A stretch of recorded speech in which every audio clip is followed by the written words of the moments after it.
نبی صلی اللہ علیہ وسلم سب سے آخری نبی ہیں. آپ صلی اللہ علیہ وسلم کے بعد کوئی نبی اب نہیں آ سکتا ہے. قیامت تک کوئی نبی نہیں آنے والا ہے. کوئی اگر اس بات کا اعتقاد رکھتا ہے کہ اللہ کے نبی صلی اللہ علیہ وسلم کے بعد کوئی دوسرا نبی آ سکتا ہے تو وہ انسان دائرۂ اسلام سے خارج ہو جائے گا. کیونکہ اللہ کے نبی صلی اللہ علیہ وسلم نے بذات خود اس بات کا اعلان کیا ہے کہ میں سب سے آخری نبی ہوں, میرے بعد کوئی نبی نہیں آئے گا. اللہ رب العالمین نے قرآن کریم کے اندر اس چیز کا تذکرہ فرمایا ہے. اللہ تعالیٰ نے فرمایا ما کان محمد ابا احد من رجالکم ولکن رسول اللہ وخاتم النبیین. تو محمد رسول اللہ صلی اللہ علیہ وسلم آپ میں جو مرد حضرات ہیں ان کے باپ نہیں ہیں, اور آپ میں جو مرد حضرات ہیں ان میں سے کسی کے باپ اللہ کے نبی صلی اللہ علیہ وسلم نہیں ہیں. یہ بات کب نازل ہوئی تھی؟ یہ اس موقع سے نازل ہوئی تھی کہ اللہ کے نبی صلی اللہ علیہ وسلم نے حضرت زید کو اپنا منہ بولا بیٹا قرار دے دیا تھا. اسلام نے اس چیز کو کیا کر دیا ہے؟ حرام کر دیا ہے کہ کوئی کسی کو اپنا منہ بولا بیٹا نہیں بنا سکتا ہے. لہذا چاہے زید ہو, یہ بھی آپ صلی اللہ علیہ وسلم کا بیٹا نہیں ہے. آپ کے جو بیٹے تھے بچپن میں ہی ان کا انتقال ہو گیا ہے. قاسم, عبداللہ اور ابراہیم, یہ تین بیٹے تھے آپ صلی اللہ علیہ وسلم کے. یہ تینوں کا انتقال بچپن میں ہی ہو گیا ہے. لہذا اب کوئی یہ دعویٰ نہیں کر سکتا ہے کہ میں جناب محمد رسول اللہ صلی اللہ علیہ وسلم میرے باپ ہیں یا میں ان کا بیٹا ہوں. کوئی یہ دعویٰ نہیں کر سکتا ہے.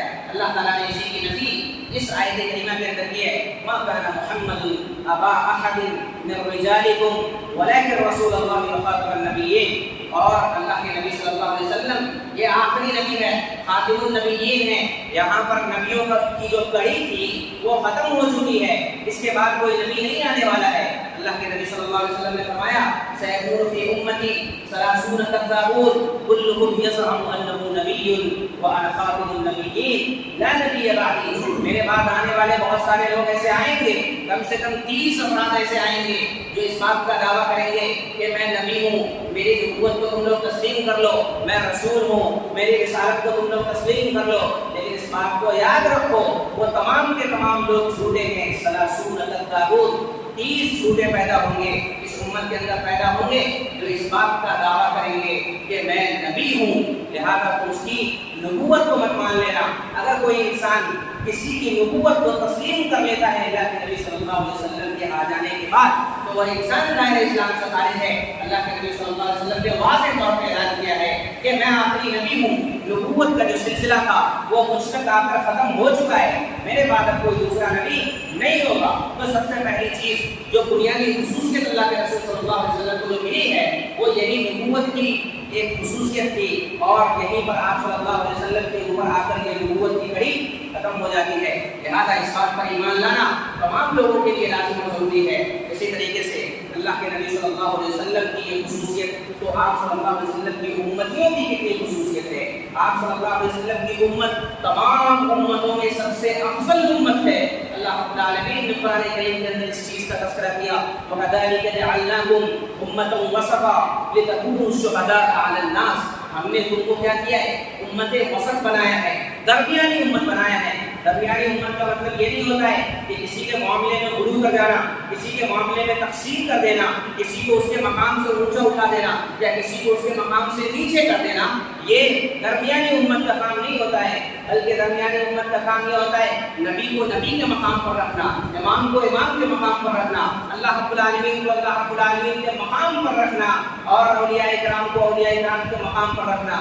یہ چیزیں امت وسط کا خاصہ ہے. لہذا ان چیزوں کو اپنی زندگی کے اندر نافذ کرنا چاہیے. اسی طریقے سے اللہ تعالیٰ نے فرمایا کنتم خیر امۃ اخرجت للناس تأمرون بالمعروف وتنہون عن المنکر. تم سب سے بہترین امت ہو. تم جتنی بھی امتیں اس دنیا کے اندر آئی ہیں ان تمام امتیوں میں تم سب سے بہترین امت ہو. کیوں ہو بہترین امت؟ تم کو لوگوں کے لیے نکالا گیا ہے, تم لوگوں کی اصلاح کرتے ہو. لوگ برائی کے ڈگر پر جب چل کر جاتے ہیں تو تم ان کو روکتے ہو.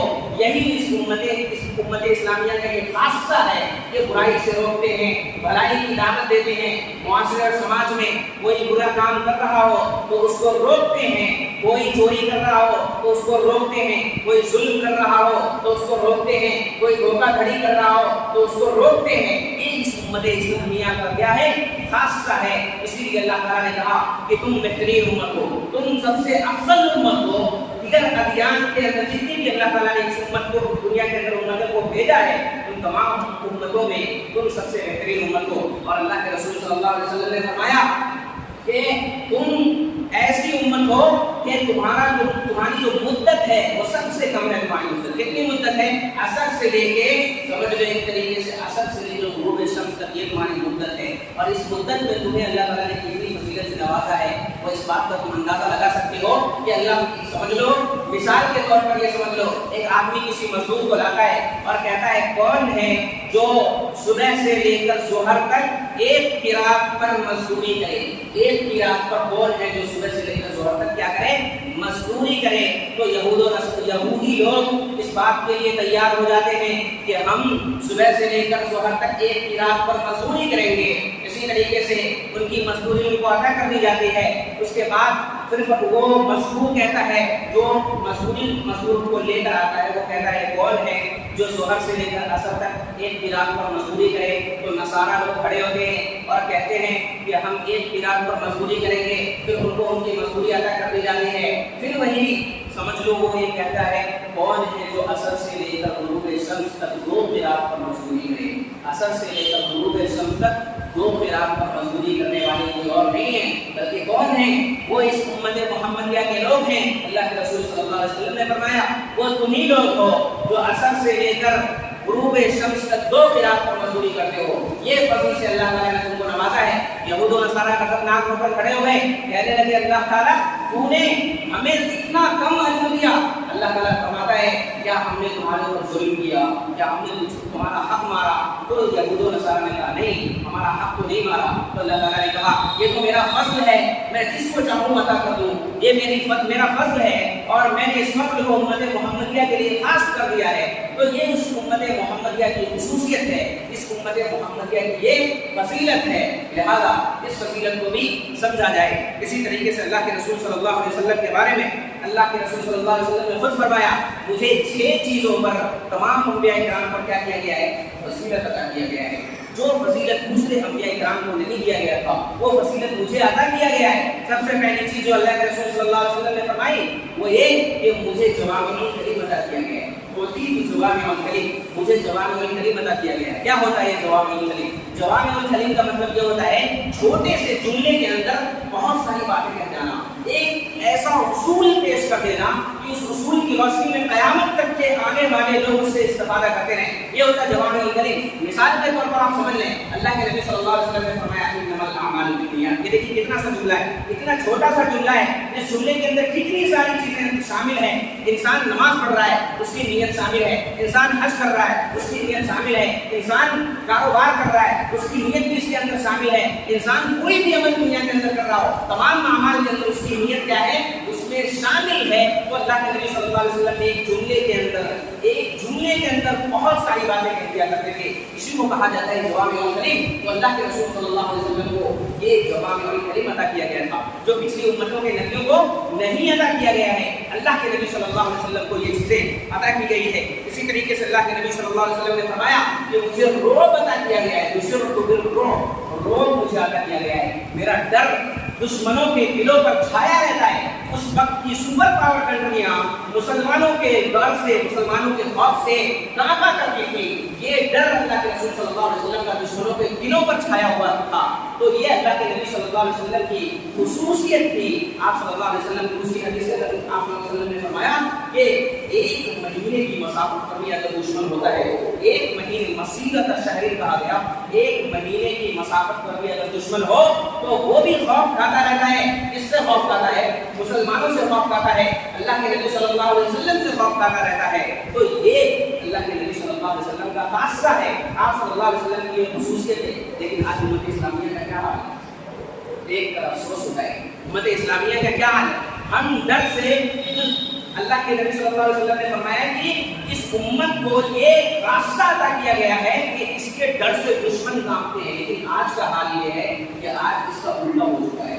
ہم دشمنوں کے خوف سے کانپتے رہتے ہیں. اللہ کے نبی صلی اللہ علیہ وسلم نے اس کی وضاحت فرمائی ہے یوشک القوم ان تداعى عليكم كما تداعى النمل الى قصعتها فقال قائل يا رسول الله ومن قلة نحن يومئذ قال بل انتم كثير ولكنكم غصاء كغصاء السيل ولينزعن الله في قلوب عدوكم المخافة منكم وليقذفن الله في قلوبكم الوهن فقال قائل من رسول الله وما الوهن فقال حب الدنيا وكراهية الموت. اللہ کے نبی صلی اللہ علیہ وسلم نے اس حدیث کے اندر اس امت کی زب و حالی کا تذکرہ کرتے ہوئے فرمایا کہ ایک زمانہ آئے گا یوشک الامم ان تداعى علیکم کما تداعى الاکلۃ الی قصعتها، یہ پوری دنیا تم پر پل پڑیں گی، ٹوٹ پڑیں گی، نوچ کھانے کی کوشش کریں گی. کیسے نوچ کھانے کی کوشش کریں گی؟ جیسے دسترخوان پر جب کھانے رکھے ہوئے ہوتے ہیں اس پر لوگ پل پڑتے ہیں، ٹوٹ پڑتے ہیں اس کھانے کے اوپر، اسی طریقے سے تمہارے اوپر پوری دنیا کے لوگ ٹوٹ پڑیں گے، پوری دنیا کے مذاہب کے لوگ تمہارے اوپر ٹوٹ پڑیں گے، پل پڑیں گے. کس کو کہا گیا؟ مسلمانوں کو کہا گیا ہے کہ تمہارے اوپر پوری دنیا مسلط ہو جائے گی، تمہیں نوچ کھانے کی کوشش کرے گی. تو اللہ کے نبی صلی اللہ علیہ وسلم کے جو صحابہ کرام تھے انہوں نے پوچھا اللہ کے رسول صلی اللہ علیہ وسلم آج میں اتنے کم ہیں، کیا اس وقت ہماری تعداد کم ہوگی؟ اتنے کم تھے صحابہ کرام، اس کے باوجود دشمنوں کا خوف، دشمن ڈر سے، مسلمانوں کے ڈر سے خوف کھایا کرتے تھے. تو صحابہ کرام پوچھے کہ وہ قلت نہیں ہوگی، کیا اس دن ہماری تعداد میں کمی ہوگی، ہم تعداد میں کم ہوں گے؟ تو اللہ کے نبی صلی اللہ علیہ وسلم نے کیا فرمایا؟ آپ صلی اللہ علیہ وسلم نے فرمایا نہیں، تمہاری تعداد میں کمی نہیں ہوگی، وَلَكِنَّكُمْ غُصَاءٌ كَغُصَاءِ السَّيْلِ، تمہاری تعداد تو سمندر میں بہتے ہوئے جھاگ کی مانند ہوگی. اتنی تعداد میں تم ہوں گے، تمہاری تعداد میں کوئی کمی نہیں ہوگی.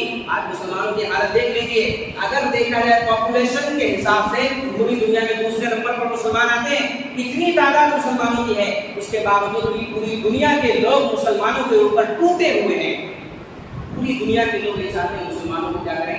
نوچ کر کھا دیں. اللہ کے نبی صلی اللہ علیہ وسلم نے یہی فرمایا کہ تمہاری تعداد میں کوئی کمی نہیں ہوگی. کیا ہوگا کہ تم دشمنوں سے ڈرتے رہو گے. اللہ کے نبی صلی اللہ علیہ وسلم نے فرمایا تمہارے دلوں کے اندر اللہ تعالیٰ کیا کر دے گا؟ دشمنوں کا خوف ڈال دے گا. دشمنوں کا خوف تمہارے دلوں کے اندر ڈال دے گا.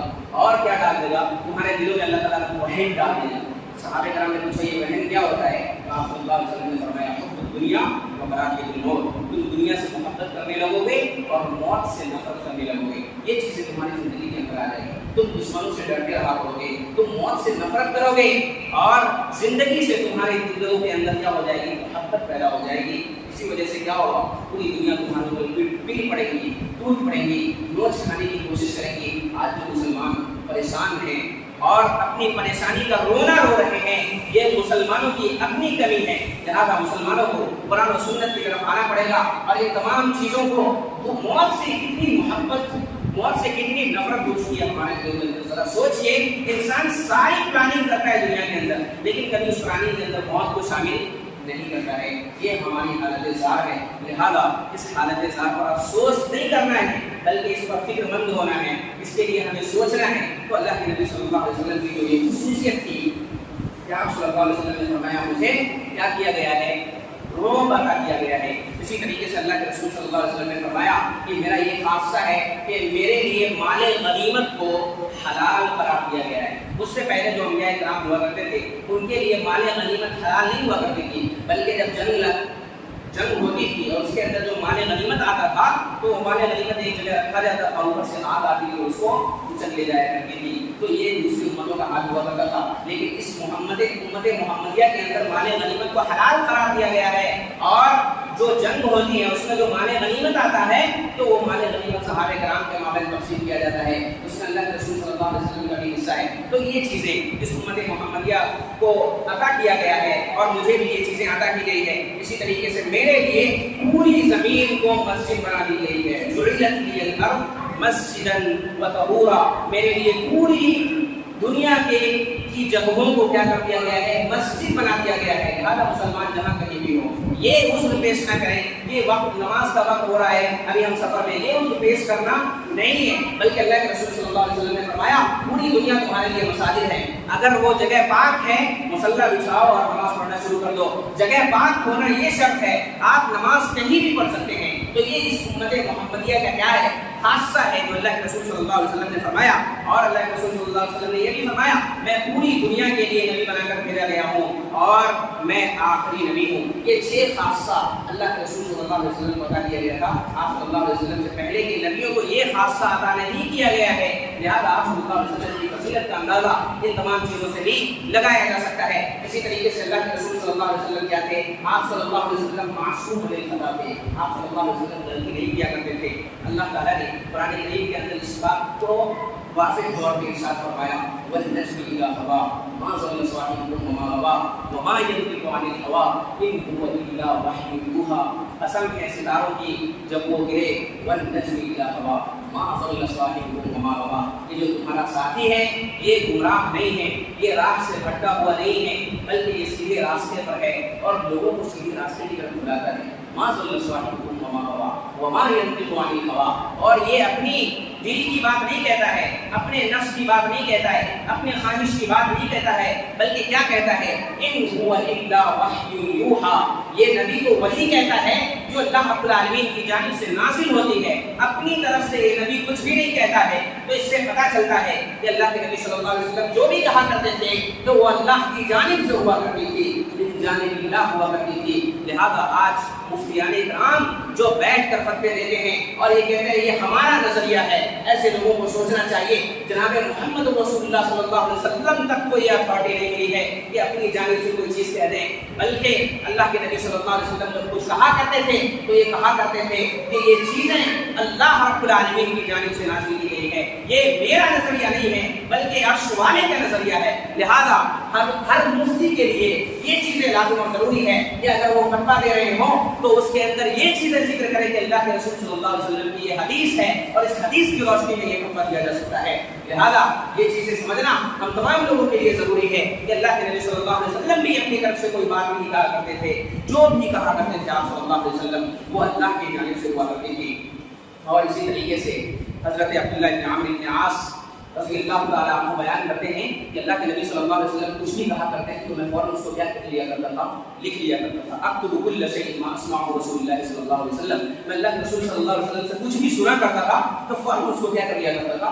نوٹ کر لیا کرتا تھا۔ فنہتنی قریش، تو قریش کے لوگ آئے میرے پاس اور کہنے لگے کہ تم ہر چیز کو نوٹ کر لیتے ہو، اللہ کے نبی صلی اللہ علیہ وسلم بشر ہے، رسول اللہ صلی اللہ علیہ وسلم بشر، اللہ کے رسول صلی اللہ علیہ وسلم کیا ہے؟ انسان ہے۔ آپ صلی اللہ علیہ وسلم کبھی غصے میں ہوتے ہیں، کبھی خوشی کے عالم میں ہوتے ہیں، تو غصے میں بھی کچھ بھی بولتے ہیں تو لکھ لیتے ہو اور خوشی کے عالم میں بھی کچھ بھی بولتے ہیں تو تم لکھ لیتے ہو، تو یہ کیا معاملہ ہے؟ تم ایسا مت کیا کرو، جب اللہ کے رسول صلی اللہ علیہ وسلم غصے میں نہیں ہو تب تم لکھ سکتے ہو۔ یہ کون کہہ رہے ہیں؟ قریش کے لوگ کہہ رہے ہیں حضرت عبداللہ بن عمرو بن عاص رضی اللہ تعالیٰ عنہ کو۔ تو حضرت عبداللہ بن عمرو بن عاص رضی اللہ تعالیٰ عنہ کہتے ہیں میں لکھنا چھوڑ دیا، میں جو لکھتا تھا اللہ کے رسول صلی اللہ علیہ وسلم کی ہر بات کو لکھ لیا کرتا تھا، میں نے لکھنا کیا کر دیا؟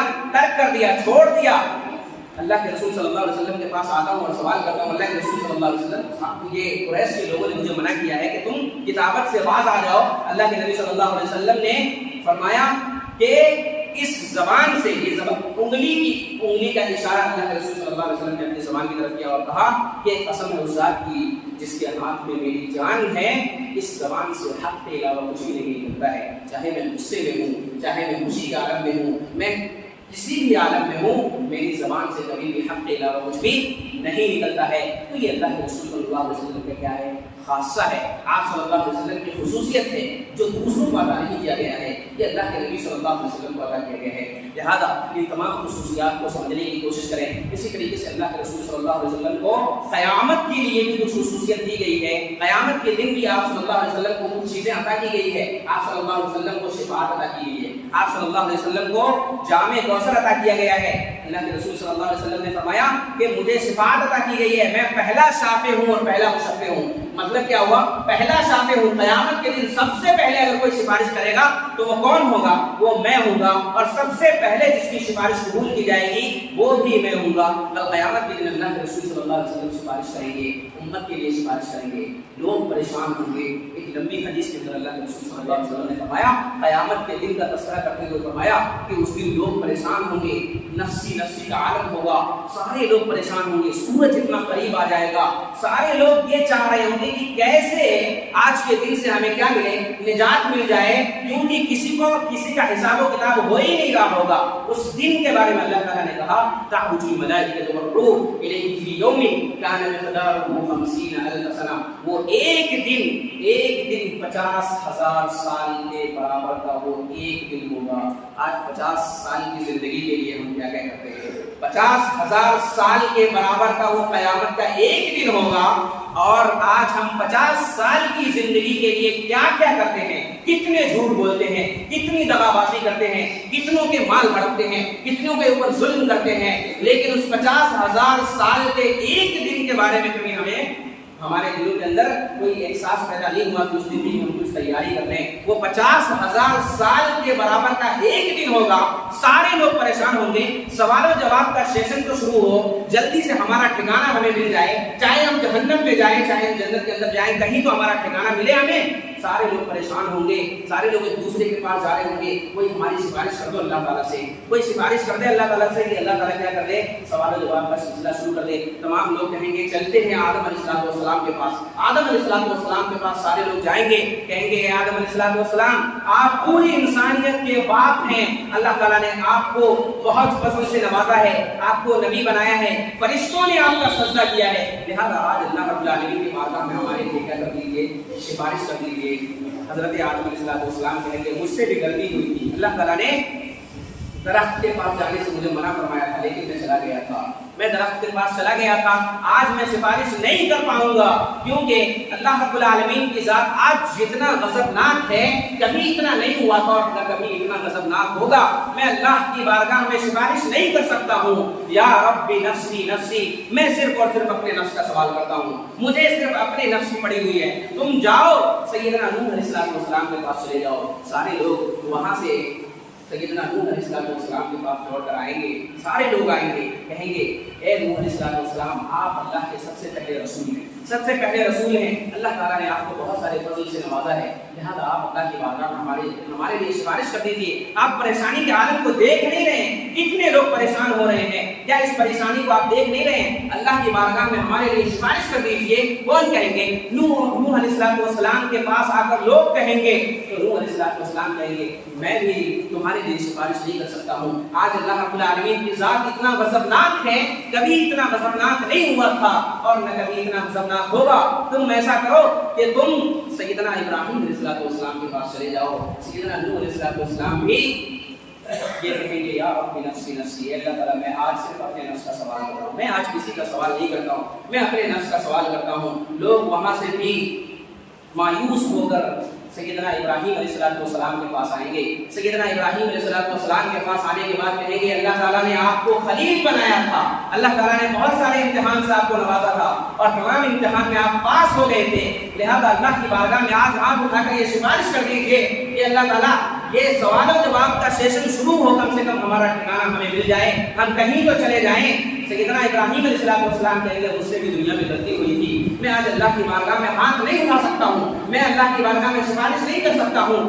سیدنا ابراہیم علیہ السلام بھی کہنے لگیں گے یا رب نفسی نفسی، اے اللہ تعالیٰ میں آج صرف اپنے نفس کا سوال کر رہا ہوں، تم ایسا کرو سیدنا موسیٰ علیہ السلام کے پاس چلے جاؤ۔ لوگ وہاں سے بھی مایوس ہو کر سیدنا موسیٰ علیہ السلام کے پاس آئیں گے، موسیٰ علیہ السلام کے پاس بھی وہی جملہ کہیں گے کہ ہمارے لیے سفارش کا ہاتھ بڑھائیے، اللہ کی بارگاہ میں ہاتھ اٹھائیے اور ہمارے لیے سفارش کیجیے۔ سیدنا موسیٰ علیہ السلام کہیں گے میں بھی دنیا کے اندر غلطی کر دیا تھا، ایک آدمی کو ایک موسیٰ مارا تو مر گیا تھا، لہذا اللہ تعالیٰ مجھے ڈر ہے کہ یہ اللہ تعالیٰ میری پکڑ نہ کر لے، یا رب نفسی نفسی، میں اپنے نفس کا سوال کرتا ہوں، میں کسی کے بارے میں کچھ نہیں کہہ سکتا، تم ایسا کرو سیدنا عیسیٰ علیہ السلام کے پاس چلے جاؤ، وہ ہو سکتا ہے کچھ کر دے تمہارے لیے۔ وہ تمام کے تمام لوگ سیدنا عیسیٰ علیہ السلام کے پاس جائیں گے، ذرا سوچئے کتنے پریشان ہوں گے، کتنے نبیوں کے پاس جائیں گے اور تمام نبیوں کے پاس ان کو مایوسی ملے گی۔ سیدنا عیسیٰ علیہ السلام کے پاس آئیں گے، کہیں گے اے عیسیٰ علیہ السلام، اللہ نے آپ کو آپ کا کلمہ قرار دیا،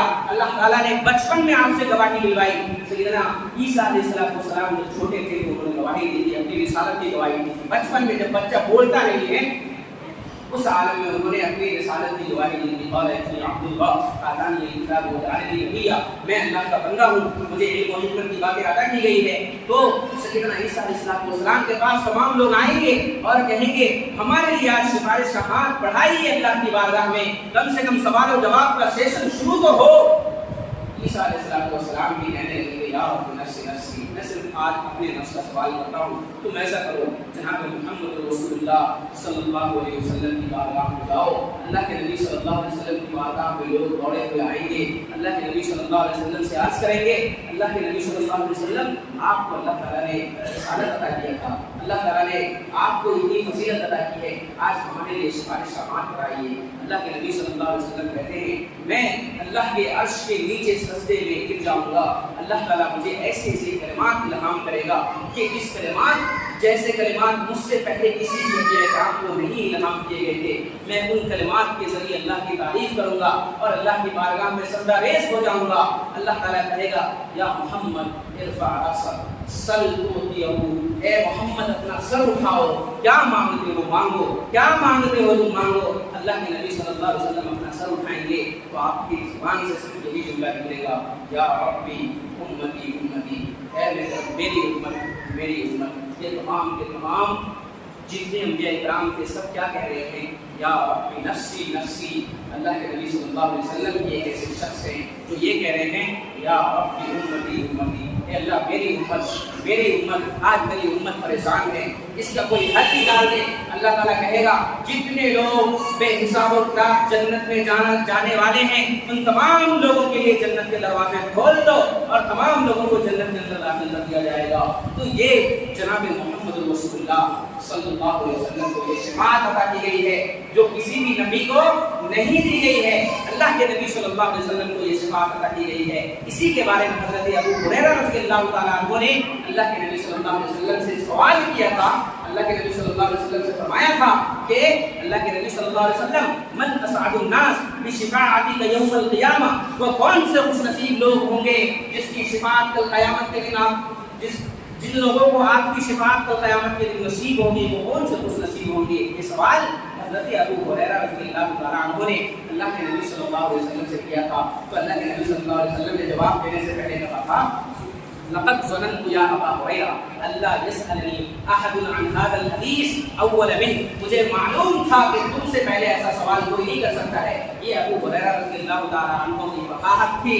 لوگ آج حضرت ابو ہریرہ رضی اللہ تعالیٰ عنہ کو فقیہ بھی نہیں مانتے، لوگ حضرت ابو ہریرہ رضی اللہ تعالیٰ عنہ کو فقیہ ماننے کے لیے تیار نہیں ہیں۔ اللہ کے نبی صلی اللہ علیہ وسلم کہہ رہے ہیں مجھے معلوم تھا کہ تم جیسا شخص ہی ایسا سوال کر سکتا ہے، تمہارے علاوہ کوئی دوسرا ایسا سوال نہیں کر سکتا ہے۔ اس کے بعد اللہ کے رسول صلی اللہ علیہ وسلم نے فرمایا کہ ان تمام لوگوں کو میری شفاعت نصیب ہوگی جو لوگ یہ کہتے ہیں اپنے دل سے من قال لا الہ الا اللہ خالصا من قلبہ، اپنے دل سے لا الہ الا اللہ کہتے ہیں، دل سے لا الہ الا اللہ کہتے ہیں۔ ایسا نہیں ہے کہ ہم مسجد کے اندر بھی آتے ہیں اور سجدہ ریز ہو جاتے ہیں اور دوسروں کے پاس بھی جا کر سجدہ ریز ہو جاتے ہیں۔ اللہ کی وحدانیت کے ساتھ کسی کو شریک کرنے والے سن لیں کہ اللہ کے نبی صلی اللہ علیہ وسلم نے واضح طور پہ اعلان کر دیا ہے جو خالص دل سے اللہ رب العالمین کی وحدانیت کو مانتا تھا انہی لوگوں کو میری سفارش نصیب ہوگی، کل قیامت کے دن ایسے لوگوں کو ہی میری سفارش نصیب ہوگی۔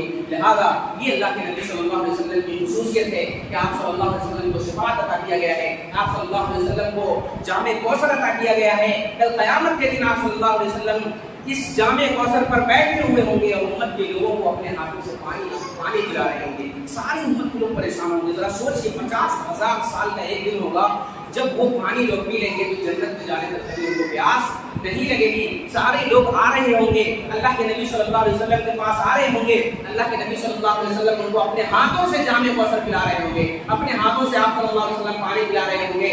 لیکن کچھ لوگ اس دن بھی ایسے ہوں گے جن کو دور بھگایا جائے گا، بھاگو بھاگو یہاں سے، چلو نکلو، سبقن سبقن کہہ کے ان کو دور بھگایا جا رہا ہوگا۔ اللہ کے نبی صلی اللہ علیہ وسلم کہیں گے ان کو دور کیوں بھگا رہے ہو، یہ میری امت کے لوگ ہیں، یہ میری امت کے لوگ ہیں، ان کو آنے دیا جائے میرے پاس۔ اللہ کے نبی صلی اللہ علیہ وسلم سے کہا جائے گا اللہ کے نبی صلی اللہ علیہ وسلم آپ نہیں جانتے ہیں اس بات کو کہ آپ کے بعد انہوں نے دین کے اندر کیا کر دیا تھا، دین کے اندر خرافات مچا دیا تھا، انہوں نے دین کو بدل کر رکھ دیا تھا، انہوں نے دین کے اندر بدعات و خرافات کو ایجاد کر دیا تھا۔ یہ ایسے لوگ ہیں، لہذا ان لوگوں کو دور بنا دیا جائے گا۔